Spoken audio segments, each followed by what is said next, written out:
ಅನಿತಾ ಪಾಕಶಾಲೆಗೆ ಎಲ್ಲರಿಗೂ ಸ್ವಾಗತ. ನಾನಿವತ್ತು ಅಗಸೆ ಮಜ್ಜಿಗೆನ ಮಾಡ್ತಾಯಿದ್ದೀನಿ. ಸೊ ಅಗಸೆ ಬೀಜ ದೇಹಕ್ಕೆ ಎಷ್ಟು ಒಳ್ಳೆಯದಂತ ಎಲ್ಲರಿಗೂ ತಿಳಿದಿರೋ ವಿಷಯ. ಸೊ ಇದನ್ನು ಮಾಡಲಿಕ್ಕೆ ಬೇಕಾಗುವಂಥ ಸಾಮಗ್ರಿಗಳು ಮೊಸರು ಮತ್ತು ಅಗಸೆ ಬೀಜ.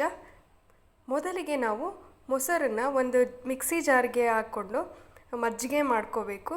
ತದನಂತರ ಇನ್ನೊಂದು ಚಿಕ್ಕ ಜಾರಿಗೆ ಹಾಕ್ಕೊಂಡು ಅಗಸೆ ಬೀಜನ ಪೌಡರ್ ಆಗಿ ಮಾಡ್ಕೋಬೇಕು.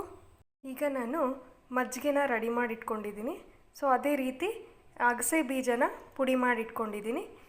ಈಗ ನಾವು 1 ಟೇಬಲ್ ಸ್ಪೂನಷ್ಟು ಅಗಸೆ ಬೀಜದ ಪುಡಿಯನ್ನು ಒಂದು ಗ್ಲಾಸ್ಗೆ ಹಾಕೋತಾ ಇದ್ದೀನಿ.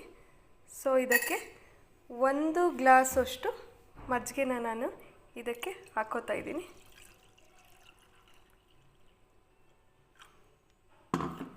ಸೊ ಇದನ್ನು ಚೆನ್ನಾಗಿ ಮಿಕ್ಸ್ ಮಾಡಿ,